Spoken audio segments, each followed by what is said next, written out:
Hello, hello, hello. So here we are. It's Thursday. It's 12 noon. Everyone's feeling a little bit hungry.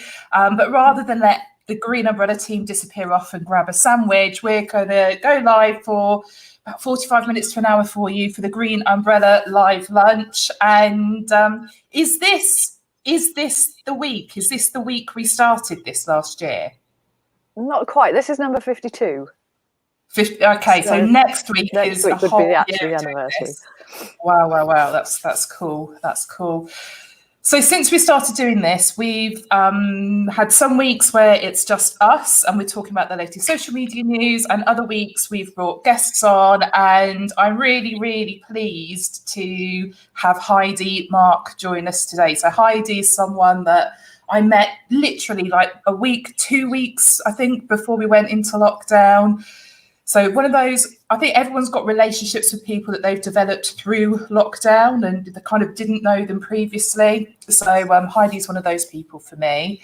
I'm going to let Heidi introduce herself and what she does. So give us a really, just your short intro, Heidi, and then we can get into conversation and stuff. I am Heidi Marke and I help frustratingly overwhelmed entrepreneurs and employees get their life back, really, instead of wrecking their health and relationships. That's good. Is that quick? Yeah. Nice. That was a good one. Yay. Fantastic. And the way in which Heidi does that is quite unique, I think. So we had an experience with Heidi. So I think most people throughout lockdown, they've kind of got to that point where, I don't know, actually, so I'm going to speak from me rather than for everyone. Like, I think with each lockdown we've had, you kind of like, you're fine, I'm fine, leave me alone, I'm fine. And you get to that point where actually you need to do something. And whether you're quite spiritual and you're able to tap into that, whether you're someone that's really into mindfulness and you're able to use that, where some people have, they've started, running marathons and cycling and things like that. And I think as a team, when you're so used to working closely together, there have been times where we've all just felt a bit isolated, and we took the opportunity as a team to kind of actually get together, do something that Amanda was really into. Me and Mark were a little bit like, not sure about this with, and we did a series of Friday afternoons with Heidi where we really talked about actually how do we switch off from work, getting some practices in, just getting in. I'm kind of trying to explain it without giving too much away so that Heidi can explain it herself. Oh, I'd love to know. No, it's interesting to hear it from your side. So I think it was about creating a divide between work and home, and actually then getting some headspace between work and home, even though like you're just moving 2 feet to the left or 2 feet to the right or just going into the next room. So it was quite interesting, and I think we've been exceptionally busy through lockdown. We've been, especially the last few months, that there's some weeks where we've done live lunch and one of us has been missing or a couple of us have been missing, and it's because the workload has been huge. And I've said it, but I say it all the time. But these guys on screen, I absolutely love.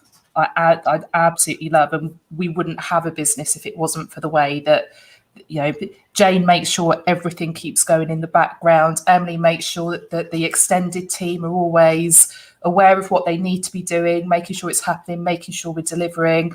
Mark is just like churning out websites left, right, and centre and wowing our clients again and again and again. Amanda just puts up with me. She talks to me too, but for the most part, she's going, no, Christina, let's come back here now and reel it in. So as a team, it's like actually when we've been really isolated and everyone's trying to do their bit, we've ended up in a place where at 10, 11 o'clock at night, I can still see that people are online. or because there's so much going on, it's like that, when you get into that cycle, I'll just do that one more thing, I'll just do that one more thing, I'll just do that one more thing. And it actually makes you feel worse, not better, because then you get overtired and that kind of stuff. The work that we did with you, Heidi, was just, I think it just created some, I want to say reminders, but it's more than that. It's like acknowledging behaviours that you should be doing that allow you to kind of draw that line in the sand. So, like, for me, it was that part of it. But like I say, I do all the talking, don't I? I really need to shut up. But Heidi, talk a bit about your process, what you were doing with us, how that works, and your whole ethos is quite. When I first met Heidi, I thought, here we go. I didn't like her. I thought, oh my god, she's gonna go and make me like sit cross-legged and hum and stuff like that, and I was just like, hi. I love her now, just so that we all know. I do think she's great now, but I hold my hands up. I was 100% judgmental. I'd like made all my decisions before I'd like listened, before I'd even got it. So big thumbs up to Heidi for like talking me around, because as everyone knows, when I get something in my head, it's like pretty much stuck there. Yeah, it was definitely interesting meeting you. You were a little bit scary. But I just, you came across a little bit scary. You were straight into marketing, and I was like, no idea what she's talking about. No idea. It was all acronyms, and I was like, I don't know. I have no idea, and I'm doing it wrong. But anyway, we got past that. Yeah, I just want to say it was a really interesting journey working with you guys. I kind of miss hanging out with you on a Friday. You're just such an awesome team. You are such a lovely, wonderful bunch of humans. When I have built my team, if I have a team as highly skilled, conscientious, knowledgeable, and just damn nice and funny, you're hilarious. You're just brilliant people. Yeah. I think Christina's incredibly lucky. Yeah, the funny bit was aimed at Emily. Yeah. Oh no, don't start. Poor Emily. Anyway, so when Christina actually asked me to do some sort of relaxation session, some sort of Friday afternoon helping you to relax, and I just said I don't do relaxation sessions, and this is really, really important. So it's very easy to pigeonhole somebody like me who has done some work training with a Zen master. I am a trained Zen yoga teacher. It's easy to look at me and go, that's a bit woo, a bit fluffy, a bit unnecessary. It's interesting that that's the kind of vibe you got from me immediately, because it's not the space I was in anyway. I was not working as a yoga teacher at the time. But anyway, doesn't really matter. It was very interesting being asked by you, Christina, to do this. And it was an absolute privilege to be able to kind of ask more questions and say, okay, what's the real problem?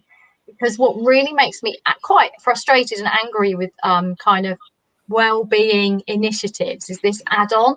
So you offload, slopey shoulders Friday afternoon, go and have a lovely weekend, make sure you relax, and don't forget to do this and this on Monday morning. Or, by the way, can I just add this pile of stuff to your list? So when you've got a toxic work environment, and then you ask me to come in and do some well-being, I'm not interested. And the only reason I agreed to come in and work with you guys was because I knew Christina. And she asked me to do some sort of relaxation thing because she was deeply concerned about how lockdown had affected your relationship between work and home and your well-being. And she wanted to do something about it. She wanted you to feel appreciated, and she wanted you to stop working in your time off, because she knows that that's really important, and she has a vision for her company and the team. So it was an absolute privilege, because I knew Christina well enough to be able to come back and say, no, I won't do that, but tell me more about the problem and I'll do this, because I'm about creating something that's really impactful and easy, that works for you, that you can pick and choose from and really make it individual. Relaxation sessions, yeah, they're nice, but they're a bit fluffy. you know, they're not going to solve the problem, are they? And I'm not fluffy or woo, which Christina now knows. Hooray! So yeah, trying to find stuff that fitted into your life. And well, I just kind of took my toolkit, listened to the issue and went, right, let's do this, this and this. And I know some of it was quite difficult because I asked you some difficult questions which you didn't have to share with each other, about how often work wakes you up in the night, how often you're just checking your emails at the weekend and in the evening. That kind of question, you know, do you find it easy to switch off? Do you find it easy to refocus? All sorts of those kind of questions are actually quite difficult questions to answer, honestly. And you guys were really good at engaging with that process in a safe space. So thank you for being so amazing to work with. I'd really like to know, a few weeks later, what impact it actually had, whether you are still using enough of it to help, and if so, which bits really kind of worked for you? I think so I definitely took certain things away from it. I think that what I liked, Heidi, about what you did with us is the fact that you gave us all the tools and you gave us different options for us then to be able to choose which tools worked for us, because as you said sort of multiple times, we're all individual and only certain things are going to work for certain people. So one of the things I did is, I don't know if you've noticed, but I've moved my computer. So I now have an office spare bedroom upstairs, which I just much prefer, because it means that I've got my desk in here now. I actually have a proper desk finally, a year later. But it's my work environment now. I know it's our second bedroom, but actually I can leave this and I can shut the door. And I know I mentioned to you about before how I would quite often eat my lunch or my breakfast at my desk whilst I was sort of doing things, and I've never do that anymore. I always have lunch downstairs, and I have a much better divide in that sense. The other thing that I do is I've forgotten what it's called now, but where you look around and you spot something that just gives you a moment of happiness or just takes your eyes away from the screen. So I quite often do that because I find that's easy for me to be able to fit that into my day, because it doesn't take long. It's good for my eyes, as you said, to sort of take a break and look away from the screen. So I would say they were my main takeaways. The other thing that I really want to do that I still haven't got around to doing is doing the journaling, so writing things down. But I know I said to you that I was really fussy and I wanted to have a specific notepad for that. Well, unfortunately, I still don't have that notepad, but I really want to get it because I've heard so many good things about it. And I know sort of other people that do that, and they really like doing that. So yeah, I think for me, it was really helpful. And there are definitely things that I took away from it that I implement now, and I wouldn't go back to how it was before. So yeah, I think that was really helpful for me. Thank you. I think it's amazing. I love that you physically moved your working environment so you can close the door on it. I think that's so important. And yeah, always expect the unexpectedly lovely. That's it. Yeah, I forgot the title, but I do it. Yeah, but it doesn't matter. You do it, and it's working for you, and that's just amazing. The journaling, I was very concerned about your search for the perfect journal. You said that as well. Scrap paper by your bed, do it anyway, and it'll turn up because I'll never get the journal. I'll never get the journal.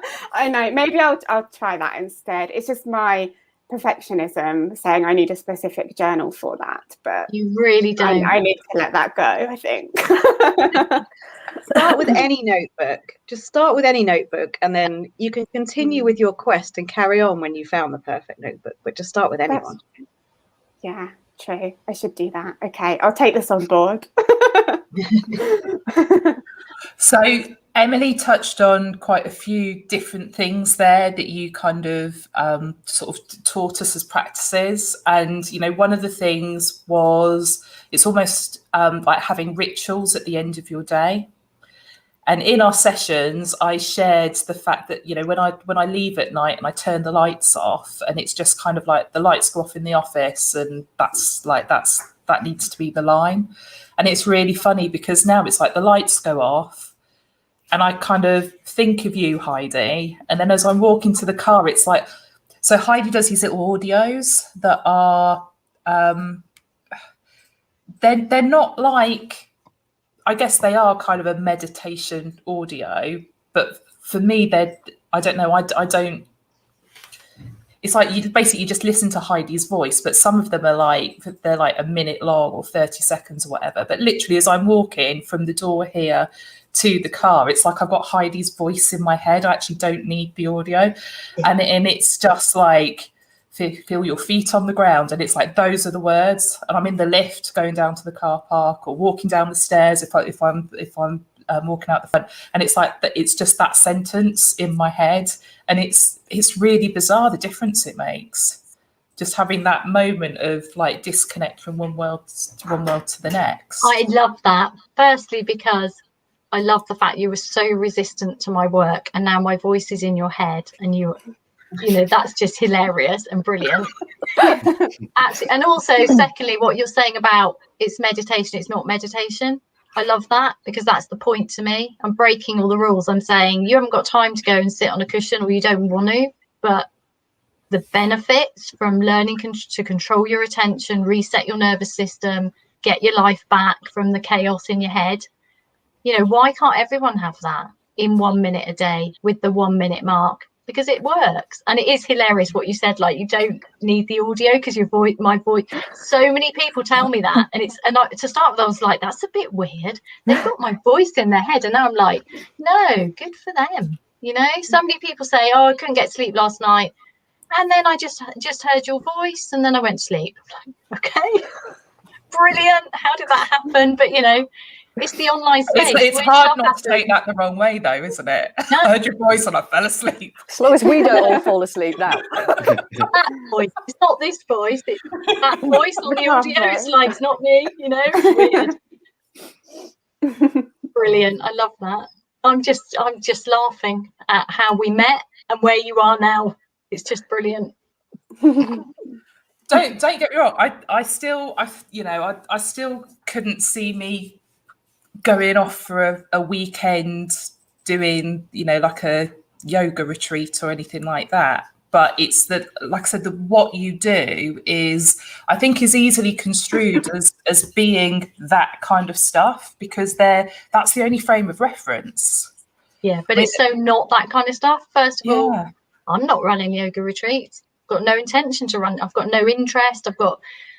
And I think some of them are brilliant, and if that's your thing, great, but I don't do that. I was on retreat last weekend. It wasn't that kind of retreat.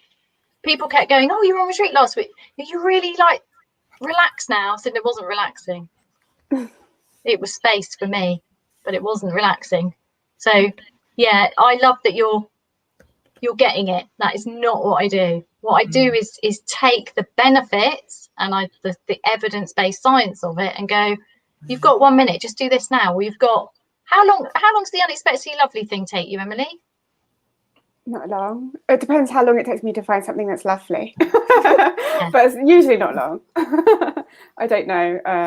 Maybe like 5-10 seconds, something like that. Probably less. Yeah, because I want to make it as short as possible, as easy as possible, and all about you. Yeah, because you're unique. Do it your way. Yeah, I think that's the thing about where I like that one, because it is quite short, but it still works for me. And it's just taking that moment of reflection, isn't it? And a lot of the things that you talk about, as Christina was saying, is you don't have to go and have a yoga class for an hour or something like that in the middle of your day to have a very similar effect on your mindset. You could just do something that's much shorter, that gives you that divide between working and having a bit of time for yourself, or enjoying something that's unexpectedly lovely. And I think that's I think that's why it works well for me, because it's not, I don't have time to go and spend ages doing something, whereas something much shorter like that still works. Amanda, like I said, you're, out of all of us, you're probably the one that was sort of had most experience of sort of the mindfulness, mindset related stuff through your natural interests. So did you feel a difference in what Heidi was doing? Like where were those differences, if you were going to make some comparisons? So you're right. I was had the benefit of being exposed to sort of coaching and mindset stuff in previous jobs. And like you, before that, I was probably a bit like, oh, I'm not really into that. But I sort of saw the effect and felt the effect on me, but could see it on other people. So, and was like, oh, okay, this is really interesting. I want a piece of this. So kind of did my own coach training, and it really helped me be kind of less judgmental and a bit more open to new ideas. And the first time I tried mindfulness, I went to a class, and at one point they handed around some chocolate, and we were supposed to kind of savor the chocolate and, you know, let it melt on your tongue. I didn't realize this. So as soon as they gave it to me, I just thought it was a snack. So I ate it. And then they were like, now spend 10 seconds doing this. And I was like, I need more chocolate, please. I've eaten mine. There's always one. Yeah, that was me. So yeah, it was a bit of a journey for me as well. But no, I definitely took some stuff from the work we did with Heidi, because it's so easy to get bogged down in day-to-day life. And I think one of the, I'm not sort of speaking for the group, but one of the biggest issues I think we all had was we were overwhelmed. There was like so much work to do. It was the run up to Christmas, and we were overwhelmed with what was going on in the world and not being able to see family and stuff like that. So it was just a chance to pause. And I think the biggest thing that I still remember, so I do the unexpectedly lovely thing as well.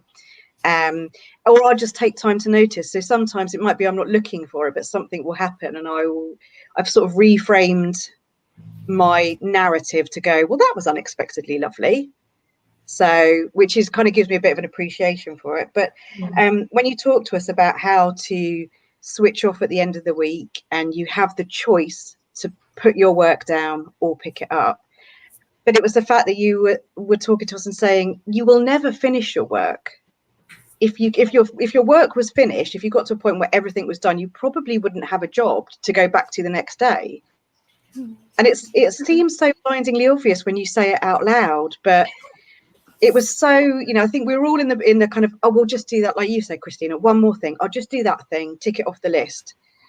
And it's at what point do you say, no, that's enough for today, and park it, even mentally park it and pick it up? So that really resonated, and I often think that kind of, yeah, it's not done, but it's moved forward, and I'll pick it up again tomorrow.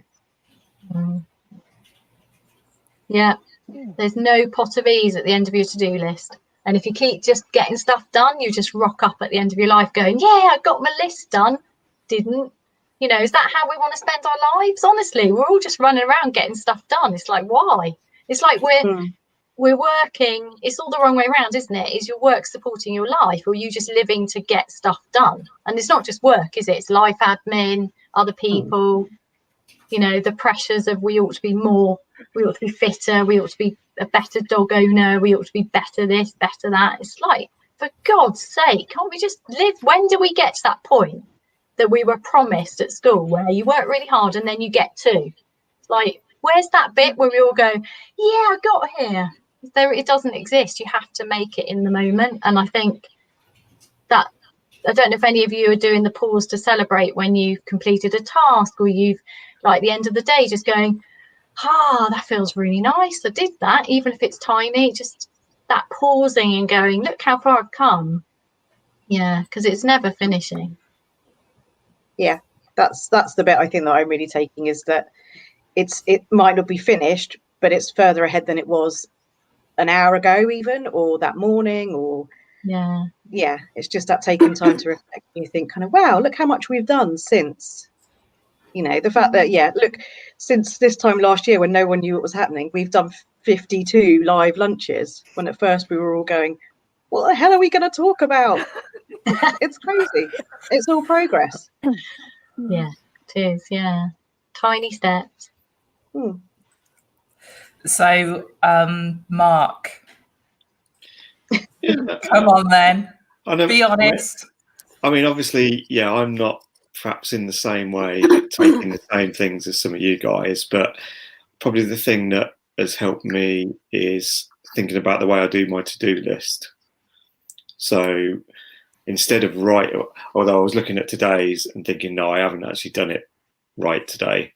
But normally I will have everything on my to-do list, and then obviously you think, oh God, I've done nothing, or I've done one thing. but I did start organising the to-do list, so there was only 2 things per day maybe, so that it was actually easier to manage what I was doing and not get distracted by the rest of the things on the list. So it was easier to prioritise certain jobs, get that done, and then move on to the next day. So that, yeah, that was a big help, sort of thinking about that side of things.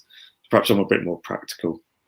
Didn't you also say something about the kind of work that you do needing like longer stretches? Didn't you make some changes so that Mark could get his stuff done?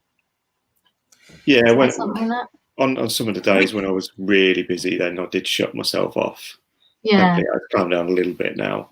But again, that was part of that process where I needed X amount of hours on a job rather than 20 minutes here and there, sort of thing. We've probably slipped on that one, to be honest. If I'm really honest. Because that one you all liked, didn't you? And Emily was doing it anyway. Emily was saying, no, I get, what was it? You were like, no, I can't check Slack when I'm doing this. It makes me cross. And then I came along and went, don't check Slack, just do this. And then I had some support. Yeah. You let that one go, guys. I haven't, but that's purely You because still I don't can't. check Slack, Emily. You never Yeah, replied to us. Thank you. No, I do, but I have set times, and that's the thing. I can't, which is what I was saying before to you, Heidi, is that I can't, if I'm in the flow of doing something, especially if it's something that I would usually sort of time myself on to make sure that I'm sticking within the time frame, I just can't come away from it, because then it takes me so long to get back into it. So yes, I do reply, but I just take longer. Literally the science, that's what the science shows, that when we're in that kind of work, if we then just check something, it takes us about 15 minutes to get back in the zone. So that if you're constantly interrupted, and you're the living, breathing proof of that, you describe it exactly as the research shows. I love it. I love the way you describe it. It's brilliant. I'm the science, everybody. I'm the You science. You are the truth. This stuff works. Stop interrupting. Yeah. I think I'm going to remember that when you ring me next, Emily. Well, don't answer and say it's a science. Yeah. It doesn't work both ways. Well, no, I was going to. If I could screen share, I'd put my Slack in, and that reply that you sent me yesterday when I didn't answer. Oh. Yeah, right. Okay. Science works one way. Emily's the only one with a human brain. Everybody else is supposed to have like a superhuman brain or 2 brains. Is that right? Yeah. Pretty much. Jane, let's come to you now. So, because we're all really different characters, so it's really interesting, like how we all took different bits of it on and that sort of stuff. But I think, I don't know, I want to say out of all of us, I think Jane, it's you. You're the one that was like, you were top of the class for getting the homework done, I would say, in terms of like, the stuff we said we would commit to and do every day. I think I was probably bottom of the class. Yeah, I while we were doing the 4-week thing, I was really, really good at, taking everything on board and listening to your 1-minute audio and your 5-minute audio at the end of the day and stuff like that, and looking for unexpectedly lovely things. And I have to say, I haven't done so much of the audio since then. But like the other two, I do actually look for the unexpectedly lovely things. I like doing that one, and actually make myself go outside quite often, just to get away from my screen, like I said. And I'll go outside and sort of have a look around, and because spring's coming, obviously there's been lots of lovely things outside, signs of snowdrops and daffodils and things like that. And actually, it's really nice, and it's a good way just to have a little break and walk away. And then the other thing I've been doing is, I always used to leave my computer on at the end of the day, which meant, and because I work in the living room, it was there and I could see it. And it was too tempting to come back to it occasionally. So now I actually do turn it off, or at the very least put it to sleep, so that it's a black screen, not a screen with stuff on it that's tempting me back to look at it. And the other thing that I've started doing, because I like Amanda said, the to-do list, and you feel like you don't get to the bottom of it. And some days I'd feel like I hadn't really done anything. And then that's why you sort of feel like you need to do a bit more, because you think, what have I actually achieved today? Probably nothing. Therefore, I must hurry up and do this, no matter that it's 6 o'clock. But actually, I've now started writing down. It's actually really useful for other reasons as well, but writing down everything I'm doing all day and then actually looking back at it when I finish and going, do you know what? I have actually done quite a lot today. And that's kind of given me a nice switch off point to go, yeah, I have achieved something. Now I can happily walk away from what I'm doing and not feel like I haven't done anything all day. So you're writing a to-done list? Yeah, yeah, basically. Yeah, brilliant. I love that you're getting outside. That's what I do. Yeah. I kind of have to do that anyway. What have I done? Because, you know, because I'm technically self-employed. So as a freelancer, when you're in that mindset, you have to kind of be able to justify what you've spent your time. I mean, I know Christina trusts me and knows that I'm not, you know, just spinning on my chair all day. But that was a habit I had to get into. But yeah, I think it's a great way of just reflecting on, actually, yeah, I might not have done what was on my list, but we all get curveballs throughout the day, or clients or things that happen that suddenly are, you know, great big dramatic things that are like, help, we need to work on this. So you might not ticked off those things, but you've solved someone's massive problems. I mean, Christina was just saying she took some time out of her day on the weekend to help somebody, was it with their email problems? And it was in some ways no great shakes to you. You were there, you know, if you were doing something, you wouldn't have replied, but you did. And the guy was so grateful. He sent you a great big thing of sweets. So, and they're all my sweets. I was just thinking, I haven't heard about these sweets. we've all had some. It's because you've all got superhuman brains and I've just got a human brain. No, you didn't reply to the Slack. Brilliant. Excellent. Okie dokie. Right, I'm conscious of time, and I've got a couple of questions for you, Heidi. Okay, so I want to dig into your story a little bit, and I also want to talk about more specifically who you help, how you help them, because I think what you did for us was not necessarily your like what you lead with, let's say. So first of all, and Paul's actually asked the question as well, so we'll bring his comment up on screen. He's obviously been stalking you. Paul is our resident stalker, so don't be too afraid. But yeah, so you were a maths teacher previously, and now you're not, and you're clearly exceptionally passionate about what you do. So what was the catalyst? What was the transition? I broke. Although actually I don't believe we break, but that's what it felt like.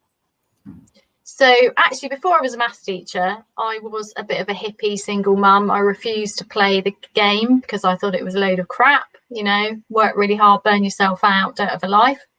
So I just did it a different way. And then I got to a point where I thought, no, do you know what? No, it's not enough for me. So I worked really hard, finished my psychology degree, did a load of more studying, converted to maths. So I worked really, really hard for a career that I was really good at. I was the kind of maths teacher that helped those kids who couldn't do it, whose lives had been written off. I was really passionate, but obviously I had them meditating and doing a bit of yoga halfway through a maths lesson. You know, I didn't do it the normal way. And I geeked out on all the research. I brought all the psychology into it. So a lot of what I do now is kind of, I've honed it on a tough crowd. But even though I was really good at it, and even though I thought I was thriving, and even though I was responsible for the well-being of a lot of other people, and even became a well-being lead, I burnt out, which was an interesting and devastating process, because I thought I was really good at what I did. I thought I was holding it all together really well. I thought that the compromise to my health, my relationships, and my life was somehow just necessary. And I look back and think, you fool. And I desperately believe that we are wrong. And we need to change the conversation around being able to be successful has to mean that we have vibrant health and energy, that we are able to be present with those we love, and we remember that part of ourselves that likes to play and have fun, that isn't just all about work, however much you love your work. And I'm even more passionate about what I do now than I was then, and I was bonkers passionate then. So yeah, it was the painful process of, even though I had all the knowledge, psychology, Buddhist philosophy, Zen philosophy, positive psychology, masses, you know, I'm like a complete geek. I knew my stuff. I still burnt out because I had some fundamental mistaken beliefs, and I lost a career I loved. I was bullied. I had a lot of, you know, traumatic things happen. I went from being able to speak at conferences to not being able to stand in front of a class without crying in front of them. You cry in front of year 11s, you don't get that back. You work hard as a teacher for that credibility, and I lost mine, and it was very painful. Now I'm grateful. Why? Because I wasn't supposed to be doing that. I was a square peg in a round hole. Is that way around? Yeah, I did not fit in. I butted my head against the education system until a counsellor said to me, Heidi, why do you think it's your responsibility to change the whole education system? This genius woman changed my life. It's not my responsibility. So I got out, and I wanted to do well-being from the outside. I thought I'd do it in education. Turns out I'm not interested. Entrepreneurs, employees, I love these people who just, you still want your life, and you're not prepared to compromise, but you're stuck. So you're asking questions, you're recognizing this cycle. Why am I always so tired? Why am I the snappy, grumpy partner? Why am I even grumpy with my poor dogs? This is not the kind of parent I wanted to be. You know, why is it my family are working out when to avoid me? Why do I keep getting colds? Why can I not do this? What's going wrong? I was promised a life if I worked really hard. I'm really good at my job. I'm really nice to people. I never let anyone down. People always depend on me. Why can't I have my life back? Why do I feel crap? Yeah, it's really frustrating. But those people who are ready to go, okay, show me, Heidi, show me a different way. Show me how to have my life, my way, a way that works for me, not a kind of like boxed in way, not a prescription. You need to know this about your mind because it's a human mind. You need to know this about how the body-mind connection system works, how the nervous system works. And you need to reframe some beliefs, some limiting beliefs, because I believe you can have the life you want. You just need to do it differently. Here's some skills. Here's a little bit of knowledge, because you don't need too much. You haven't got time for all that. I've read it for you. Have your life back. Yeah. That's how I got here. Pain and suffering, and lots of geeking out on academic research, and then some retraining with the Zen master, and then experimenting and being brave enough to go online and say, this is me, I can help you, and stepping up and helping people. So that's how I got here. Got huge dreams, huge plans. I'm in the middle of designing a new program, which I'm hugely excited about. And basically, I'm just excited every day. That's good. I like how you really own it as well. Like, every time she tells her story, it's like you're hearing it for the first time, because it's like the passion. You just get you like totally drawn into it, and at the end of it, you're just like, there's nothing, like there is nothing more to say, is there? It's like there's nothing in that you can question. I'm here. I'm ready. I'm excited. If you want your life back, you want to go on an adventure, and you're up for like serious reframes, having your limiting beliefs about being able to have meaningful work, a good lifestyle, health, happiness, relationships. If you're ready, come on an adventure with me, because I'm ready. I'm excited. And yeah, I'm just fed up of I'm fed up of hearing people's stories. You know, people come to me and they are at breaking point, but they're refusing to give up the job they work so hard for, or the business they've worked so hard for, because they still want that. And they know if they quit it, you know, they feel like quitting. I got to a point where I was like, I was remembering this recently about, I don't know, 5 or 6 years ago, just sitting in a chair opposite my partner and saying, I can't do this anymore. It's not you, it's me. I don't know what to do. This isn't working for me. It wasn't the relationship. We're still together. He's the love of my life. He's amazing. But I could not. I was losing myself. And I am tired of, I'm really getting angry, but in like a good way. You know, that like change maker way. I am weary of hearing the same thing over and over again. Amazing humans who are brilliant, they're well educated, intelligent, sensitive, highly conscientious. They're the people that you want in your company, you want in your business, I want in my team when I build my team. And they are at breaking point because every time they try and figure it out, you know, how to do really good work and feel satisfied at the end of the day, and then be opposite their partners and be able to hear their partners rather than them nagging crap in their head about how they haven't done something well enough, or they ought to be better, or, you know, or the waking up in the middle of the night going, oh, I didn't do that. Like, this is crap. This isn't how we live. We don't need this. We need to thrive. We need to flourish. We need to have fun. We need to be ourselves. We need to do it our way. So yeah, I'm about rebelling successfully and quietly without causing too much disruption, because you don't want to add to your overwhelm.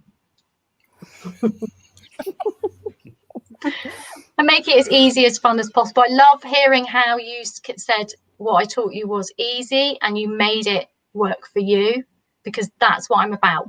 I'm always like, what's the tiniest thing I can insert into your day with the biggest impact, you know, like this unexpectedly surprising impact where you go, God, that was easy. I wish somebody had told me that ages ago. If only I knew it was that easy. That's what I want to do. That's what I do. So my auntie Nicola, love you, Auntie Nick. She's in the audience. She's out in Dallas, and the business she works for is huge. And you know, this woman has travelled the world and led many teams, and you know, good leaders want people like you. They're her words, not mine. And I think that's the thing. It's like, actually, if you've got a team of people that you need to, you know, obviously I want these guys to do their job well, because then we're servicing the clients, then we're making money, we can bring more people in, do different things, or whatever it's, you know, there's that commercial element to it. But at the end of the day, it's like, we're all going to work together. Hopefully we're all going to work together for a very long time. And it's, you know, when we were all in the office together, if Mark's sitting there at his computer, I can literally stand over him and nag and tell him to go home. You know, and it's that almost that like accountability of, what time are you going? What time am I going? We kind of go, right, we're both going to go at this time. So you're almost like forced to end your day because you've got the accountability of someone else around you. That was just mainly because you'd forgot your key, though. That's true. Mark. Yeah, you just. No one likes you anyway. I know. That's what I'm here for. Sorry, walls, very much. But you know, it's that, you know, there'd be times where Emily would be leaving the office and she'd be like, you know, and Jane's done it as well, and it's like they're apologizing for leaving because they needed to go, but actually it's like sometimes that first person leaving the office is a disruption in the day. Oh, it's time to go now. And you're like, you know, you start to get more conscious of it. You're not lost in your work, which is so easy to do when you're at home. And it was almost you know, we weren't getting fractious or anything like that. I wasn't thinking, oh, you know, everyone's going to be, you know, emailing me their notice or anything like that. But I could just see what was happening, and I needed to feel. It wasn't even about you guys, to be honest. I needed to feel like I was doing something to make you feel like you could turn off the computer at 5 o'clock on Friday and not think Monday morning. Still want the work done, but you know, I wanted you to be able to switch off and have something that would be that trigger that would be like, that's enough now. Or, you know, that trigger for you to be able to say, actually, I've got too much now, so we can do something about that. Because at the point where something blows up in our face because we haven't managed that, it's too frigging late. That's the end of it. if you want to do it from a really selfish point of view, you want employees who are highly productive, are never sick, are really happy and work together well, and don't need time off for tons of appointments. I mean, you know, and you want them to stay and feel, so you need them to feel loved and appreciated and working with their strengths. To work with your strengths, you need to know yourself, and these are self-awareness practices, and that you set up the team so you've got periods of undistracted time, so you do the deep work, you know, so there's a rhythm to it that works. And this requires knowing yourself, knowing your team, and having a vision. I will only work with good leaders. I will not work with, literally, I've been there, done that. I will not do well-being work unless the CEO, the leader, the managers are walking the walk. I work with them first, but I will not just come in, because it has to be, and it was clear that your ethos was, I want my team to work well together, to feel appreciated, and I do not want them stressed, because you know that makes the foundation of a good company. The work gets done better. You know, how we are in the world matters. And when we know who we are, we know when we work best, we feel appreciated, we love ourselves, so we look after our bodies, we don't treat them as if we got another one in the wardrobe we can just switch out. You know, health matters, relationships matter, life matters.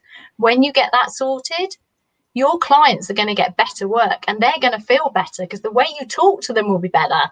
You know, it's just how we are. It ripples out and out and out. It matters very, very much. And this is, yeah, I was so grateful to have the opportunity to work with such an enlightened company.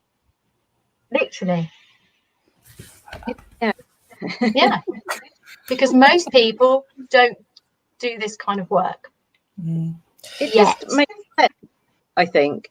Like you say, it just makes sense. Whichever way you want to spin it, whether it's what's the business case, what's the personal case, what's the well-being case, it's like it just makes sense. It's like having decent computers or chairs that are comfortable when you're in the office. Yeah. You know, you need those things in place. Yeah. Yeah, and it needs to be part of your culture. Otherwise, it won't. You know, it's just lip service. It doesn't get implemented. People are not open to it. Okay, Heidi. So like I say, what you've done with us, fantastic. We really appreciated it, but I don't want to talk about that anymore now. Okay, because I know the core of the work that you do is with entrepreneurs, isn't it? It's mainly with entrepreneurs, and I also work with pressured professionals. So sometimes that's like a pre-entrepreneur, but some of them might just want to work for a company like yours that's enlightened. So they might want to work for enlightened entrepreneurs. So I think there will be more and more people drawn towards companies that work differently, especially as we come out of lockdown, because we've all had a shake up and had to think deeply about how we work. So yes. And if someone's working with you in a, you know, they're that person, let's say it's someone who has entrepreneurial spirit. Yeah. Always struggle to say that. And maybe they've been on furlough, they've just been made redundant. They're, you know, through that they're planning the business they're going to launch, etc., and they've come to you to work on a one-to-one basis. What kind of things do you do in that scenario? What kind of, you have a magic pill that you're going to give to this individual. How are they receiving that? So it would also be entrepreneurs who are already in the thick of it and it's not working. So if we think about entrepreneurs who want to do things differently and then it doesn't work because you've got the same habits. So it's about changing habits. So the habits that got you to where you are, the ones that were ingrained to us, work really hard, sacrifice, push, keep going. That needs changing. So it's about starting where you are. So I'm going to ask you deep questions to get you really honest. Where are you now? And it's usually not a pretty picture by the time people get to me, because you're only going to ask for help when you're desperate. Get to know yourself. What's going on for you right now? So similar to what you guys were talking about, that understanding when you work best, what works for you, when's work disturbing you, what's going on. So I'm always about, you start where you are. So it's getting to know you and what works for you. We start from there. If you're then ready to commit, because it's a commitment, even though these practices fit into your life, you're still going to have to show up. I only work with people who are ready to go on that adventure. Then I'm going to teach you the skills, the self-awareness skills through audios. And as you know, really simple, easy to implement things that support you during the wildest periods of overwhelm. So they always fit into your life, to start to shift your thinking, shift your mindset, notice where you're wasting your energy, notice what your real purpose is. So I'm going to teach you to control your attention, stay focused on your purpose, your vision, your why, teach you to switch on and focus, switch off, so that you can enjoy the rest of your life, recharge. Basically a whole new set of skills. But these skills, they're not like on top of your life, they support you while you're changing. So these are life-changing skills that once you've embedded, continue to change with you. There isn't one set of stuff that's going to work for the rest of your life. Everything changes. Your company grows, you have children, you know, different things happen. So this is skills for life that change how you are. Fantastic. Okay, we are coming up to the hour, so let's kind of look to wrap this up now. For me, the experience was, so we did 4 sessions with Heidi as a group. It was quite uncomfortable. The first session in particular, I found really uncomfortable, as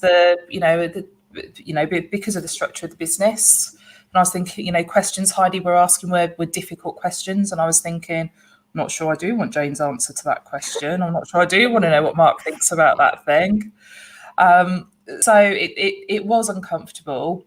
And at the end of each session, and we were talking like half an hour, 45 minutes at the end of the day on a Friday. And I can honestly say, one of the things for me was that people could finish and that's it, that they weren't going to do anything else after that, and be in that mindset where my week is done. And I believe that we achieved that through those sessions. I know I felt that way. I'd like hang up the call with Heidi and I was like, do you know what? I'm like, yeah, I'm done. I know there's that really urgent thing there, but I'm done for today. And I felt okay about it. I didn't have that nagging feeling. At the end of those sessions, Heidi and I sort of had a bit of a, not like I wouldn't describe it as a debrief, but it was almost like I got an extra 5 minutes just myself with Heidi. And I have to say those one-to-one conversations were really valuable, just in a kind of processing how I was feeling more so than how I was thinking. Okay, so like I said, I think even if you're someone that is, not into the fluffy stuff, what Heidi does is so not that. And there is a far more scientific side to it that we haven't dug into today. I would really encourage people to reach out to you, Heidi, and to kind of have conversations with you around that part of it as well. Because when I first met you, I didn't know what a parasympathetic, whatever it is, nervous system was. Did I get it right? Yes, you did. Look at you geeking out. Whoop, whoop. But, like I said, there is all this kind of like scientific stuff behind it as well. And it is really weird at times, the physical effect it has. So, like I said, it's definitely worth investing some time in, even if it is just to, try and get on a phone call with Heidi for half an hour to have a chat. On that note, Heidi, how would you want people to connect with you? What's the best way of them contacting you? Or have you got something that where people can get a taste of what it is you have to offer? Yeah, so you can either message me through all the normal channels. I'm on all of the channels, or you can email me at heidimarke.co.uk. And you can also get for free the 1 minute mark, which is the famous 1 minute audio, getting you out of your head into your body. And that's a really great way to know if you want to work with me. First of all, if you don't like my voice, you're not going to want to work with me. Secondly, if that has a powerful effect on you, I recommend 1 minute on the hour, every hour for 5 days. You won't do it every time, but you'll do it enough. Just see what that effect has on you. You can just listen to it without signing up. But if you sign up, you get 5 days of emails, me going, have you done it? And being nice and supportive. And I'll even give you the 4 minute one. So yeah, there's lots of easy ways to contact me. So do get in contact. I'd love to chat. Excellent. Guys, has anyone got any final words for Heidi before we wrap up? No. I don't think so. We're all good. Just It's thank just- you. Well, yeah, thank you for helping us. Yeah. Oh, it's a pleasure. Awesome bunch of humans. Awesome. Thanks, Heidi, for joining us today. It has been just a fantastic conversation, as always. It's like your passion behind what you do really, really shines through. So yeah, and you practice what you preach, which is always a good sign. Yeah.